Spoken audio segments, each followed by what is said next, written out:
Les spectateurs qui vous suivent facilement et votre fonction. Merci beaucoup, je suis président de la grande mutuelle des enseignants.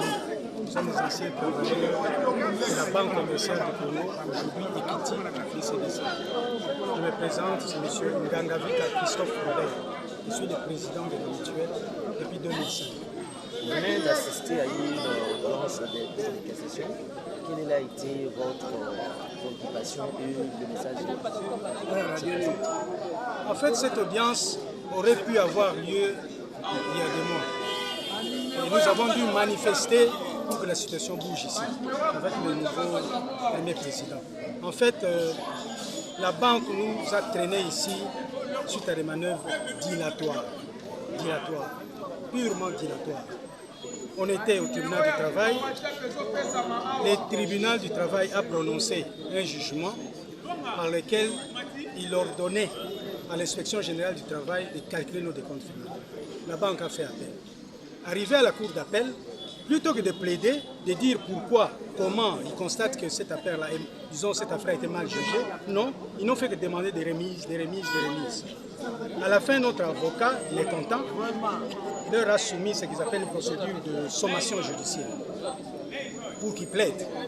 Arrivé à cette date-là, on nous apprendra que la banque est déjà montée ici à la cour de cassation, démarrer, lancer des procédures de suspicion légitime contre le tribunal de travail et la cour d'appel. Sans avoir plaidé à la cour, on est monté ici. Donc bref, depuis qu'on a prononcé la décision du tribunal du travail au mois de juillet 2022, on nous fait tourner en rond par des procédures dilatoires.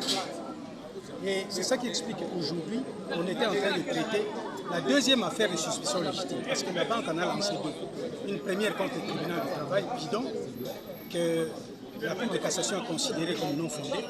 Et aujourd'hui, les avocats viennent de plaider pour la deuxième cause, toujours de suspicion légitime, cette fois-ci contre notre avocat vient de démontrer que c'est une affaire purement dilatoire, pleine de mensonges, de contre-vérités. Et nous espérons que la Cour va suivre la position du ministère public qui s'est prononcé, qui a dit que pour elle, c'est une dame, cette requête-là de la banque est non fondée.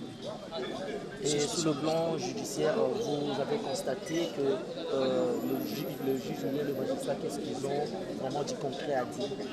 Bon, c'était une audience de plaidoirie pratiquement. Ils ont donné la parole à la partie de Manderès, qui est décédé, et à nous. Et notre avocat, bien sûr, a balayé tout ce qu'ils ont raconté comme histoire. Je donne un seul exemple. Ils continuent à soutenir que la procédure pénale continue. C'est une procédure dans laquelle la banque nous a bloqués pendant 12 années, de 2007 jusqu'à 2020. Ils continuent à soutenir que cette procédure continue. Ce n'est pas vrai. L'arrêt qui nous a acquittés à la Cour d'appel se trouve dans le dossier. L'arrêt qui a confirmé notre acquittement ici à la Cour de cassation se trouve dans le dossier. Donc ce sont même nos jeunes avocats là, nos jeunes enfants là, c'est malheureux. Ils ne connaissent même pas les dossiers, ils inventent n'importe quoi qui vient de raconter ici. Mais notre avocat a tout balayé, les juges ont entendu les parties et ils vont se prononcer. Ils ont donné la date du 17 août. Êtes-vous satisfait de cette audience d'aujourd'hui? Oui.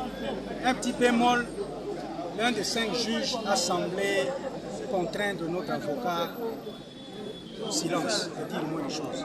Mais à part ça, je crois que les choses vont bien se passer. Je vous remercie. Merci.